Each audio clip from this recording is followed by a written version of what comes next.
Hi, my name is Michael Sherman, and today in this short video, I'll tell you a life-changing story about how I figured out how to easily create an automated supply of the freshest, high-quality organic foods you've ever tasted for pennies on the dollar. I'm talking about a simple invention that can be used by any family around the world to make the best, delicious, protein-rich, vitamin-packed food every day, 24/7, 365. Over the past year, over 13,200 families have also already successfully used the very same technique to get over tragic milestones such as hurricanes, snowstorms, or floods. Based on technology that's already in use as part of a global initiative to feed the most severe disaster-hit zones on the planet, not only can it give more food than you can actually eat every day to last through the bleakest of times, in droughts, no matter what happens, but it can ameliorate your grocery bills all year long. I'm sure you're already intrigued and you want to know all about how this system works. Honestly, it's like nothing you've ever seen, and in a few minutes from now, you'll be outraged you've put your family's life in the hands of FEMA, the government, and the greedy food corporations that make the cards these days. So you absolutely need to watch this short presentation today while it's still up. I don't know how much longer I'll have this free presentation online, so watch this right now while you can. Before we continue, let me tell you who I am and how it all started. As I mentioned before, my name is Michael Sherman. I'm a 47-year-old farmer, and I live near Hamilton County with my wife and our 4-year-old son. Folks who live here know that extreme heat, floods, and water shortages due to droughts in the area are somehow of an issue, and we've been fighting them for years. And we've never liked how our officials are handling the situation by introducing laws that force us to cut our usage or by raising the prices for something everybody should afford, like having a fresh, non-distributed food supply without restriction. However, we simply settled thinking that's the economy, or maybe it'll be better next year, month after month, struggling not to fall behind on bills.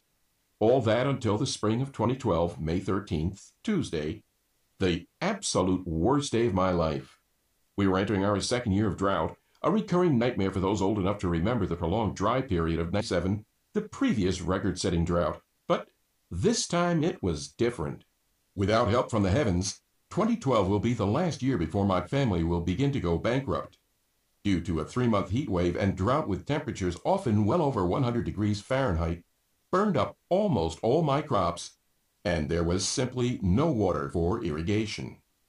Moreover, the State Water Project announced for the first time in its 54-year history that it would deliver no water, and we would have to get by with water from other sources such as the rivers, groundwater, and the little left in the aquifer below my farm. However, I thought I was prepared. Solar electricity, solar hot water, and we even had our own well. Big mistake. 4 years ago, our well totally dried out. I didn't really panic because I still had a 250 gallons of potable water stockpile, seeds, and enough canned goods stored in my garden cabin to last my family for 4 months should any disaster strike. A few nights after our well dried out, I heard some noises coming from my backyard. I took my gun and hurried outside to see what happened. And what I saw made me freeze in my tracks. There were some men loading our emergency stockpile into their truck. They weren't looking to break into our house or searching for valuable stuff like gold, money, and electronics. They just wanted our food and water supply. I was ready to shoot right then and there, yet before I could even aim my gun, I felt the cold barrel of a rifle pressed upon the back of my head. There was nothing I could do. You can't imagine how I felt not being able to protect my family. And then, the next morning when my little Jimmy came to me and said, "Daddy, I'm hungry," I immediately burst in tears. It was the most devastating moment of my life. I felt like my world collapsed. I felt powerless because there was nothing I could do to protect the ones I cared for most. It was the moment I realized I was at the end of my rope. I swore to myself I'd never put my wife and son in a similar situation again. I don't want to sound preachy about it, but ask yourself, what are we going to turn into? Are there going to be killings over a scrap of food? Humanity's already on the verge of dehumanization due to hard times that continue to weaken all of us. Listen, the situation so far left unchangeable consequences, and there are no signs that it would get better.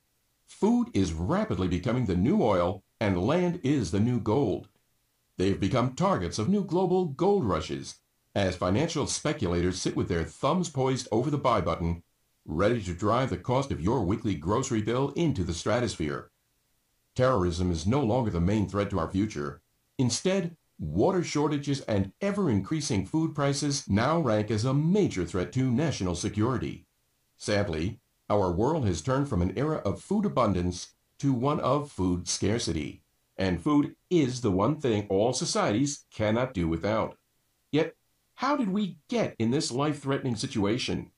The first reason is that most of us take food completely for granted. We live in a world where more than half the people live in countries with food bubbles based on people overpumping and draining aquifers. The question is not whether these bubbles will burst, but when.